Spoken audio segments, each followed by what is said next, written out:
Assalamualaikum dan salam sejahtera.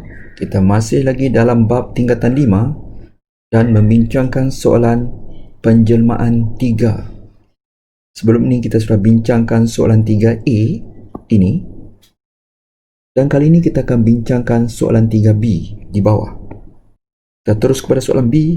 Rajah 3.2 menunjukkan sisi 4 ABCD, ABCD, ABEF, ADEF dan JHGF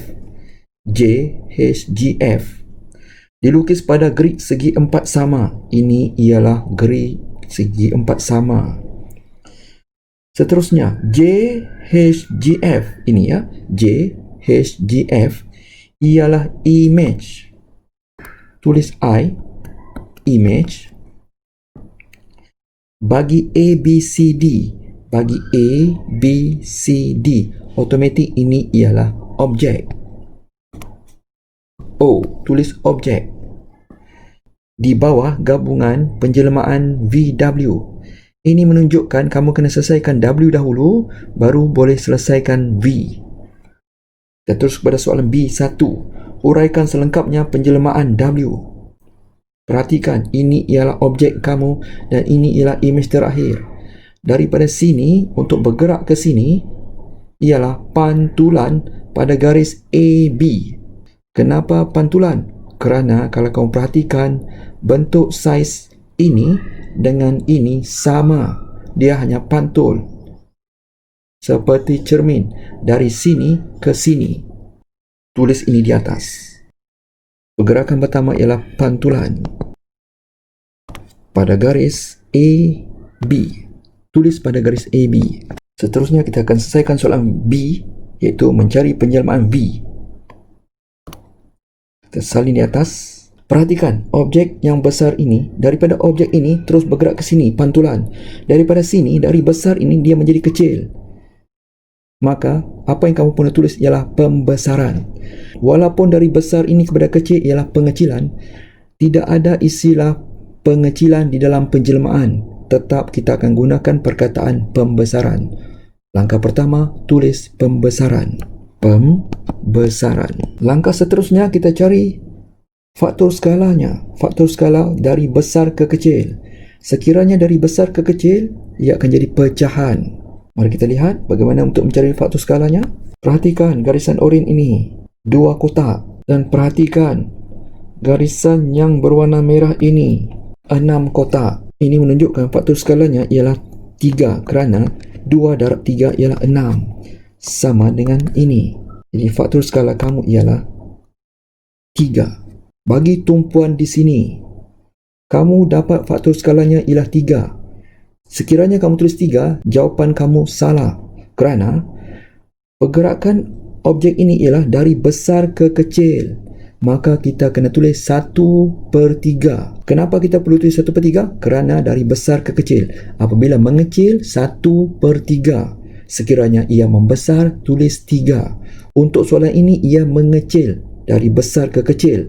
Kamu perlu tulis 1/3. Tulis pada faktor skala 1/3. Yang terakhir ialah kita perlu mencari pusat pembesaran. Di manakah pusat pembesarannya? Untuk mencari pusat pembesaran, padam semuanya. Pusat pembesaran di sini agak mudah kerana yang kecil ini berada di dalam yang besar. Cari bucu yang bertindih. Kamu perhatikan, yang besar ini bucunya di sini, yang kecil ini pun bucunya di sini. Maka pusatnya adalah pada titik F. Tulis pada pusat F. Okey, sekarang kita tengok kaedah kedua untuk mencari pusat F. Ya, kita menggunakan kaedah titik dan titik. Apa titik dan titik? Kita lihat. Cari bucu objek yang kecil ini, dan ini ialah bucu bagi objek yang besar. Cari kawannya. Yang besar ini, kawannya ini. Yang kecil ini, kawannya ini. Yang kecil ini, kawan yang besarnya ini. Jadi, pilih 2 titik saja dan kamu warnakan. Contoh begini ya. Contoh kamu ambil hijau. Bucu H ini berwarna hijau. Ini kecil ya. kawannya yang besar ini, warna kawan hijau. Okey, seterusnya kamu ambil mana-mana bucu. Contoh kamu ambil G. Bucu untuk imej yang kecil ini ialah di sini, warna warna merah. Bucu yang besar pula di sini, warna warna merah juga. Warnakan. Seterusnya kita warnakan ini warna merah. Okey, selesai tengok ya. Okey, sekarang kita tengok.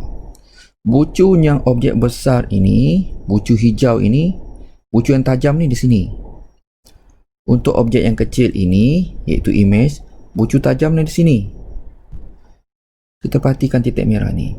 Untuk objek yang besar ini, bucu yang 90 darjah ni di sini. Untuk imej yang kecil ini, bucu 90 darjahnya di sini. Jadi sekarang tinggal ambil pembaris, kamu garis. Hijau jumpa dengan hijau. Garis saja. Hijau ya. Seterusnya merah jumpa dengan merah. Garis. Simpan pembaris. Perhatikan. Kawasan yang berlanggar itu di sini. Betul? Kawasan yang bersilang tu di sini. Sebab itulah tadi saya beritahu kamu titik F ialah pusat bagi pembesaran ini. Seterusnya kita pergi kepada soalan ketiga. Diberi bahawa JHGF mewakili suatu kawasan yang mempunyai luas 90 meter persegi. Ini luasnya 90 meter persegi. Tulis 90 meter persegi. Soalannya, hitung luas dalam meter persegi heksagon JHGEBA ini. JHGEBA diberi maklumat imej yang kecil ini dan kamu perlu cari kawasan lorekan untuk objek yang besar ini. Formula luas untuk penjelmaan ialah LILO. Tulis LILO dahulu. Li sama dengan K kuasa 2 darab dengan LO. Luas imej sama dengan K kuasa 2 darab dengan luas objek. LILO. Seterusnya kita masukkan nilai Li. Ini ialah luas imej 90 meter persegi. Masukkan di dalam ini. 90 sama dengan faktor skala ialah 1/3 kurungan kuasa 2 darab dengan LO, luas objek. Seterusnya permudahkan. Ini pindah ke sebelah. Dalam keadaan darab kalau pindah jadi bahagi. Pindah ke semuanya ke bawah 90. Akan jadi begini. 90 per 1/3 kuasa 2 sama dengan LO atau luas objek. Masukkan nilai-nilai ini dalam kalkulator dan kira. Luas objek kamu ialah 810. Tulis di sini. LO sama dengan 810. Perhatikan. 810 ini ialah untuk keseluruhan objek yang besar ini. Soalannya ialah hitung heksagon yang berlorek ini sahaja. Apa yang kamu perlu buat ialah yang besar ini dengan ukuran luasnya ialah 810 perlu tolak dengan 90. Baru kamu akan dapat jawapan luas kawasan berlorek ini. Dan itulah jawapan akhirnya. 810 tolak 90. 810 tolak 90. Jawapan kamu ialah 720 meter persegi. Selesai. Jadi jawapan kamu untuk kawasan berlorek ini ialah 720 meter persegi. Selesai soalan B2. Jangan lupa subscribe. Assalamualaikum dan salam sejahtera.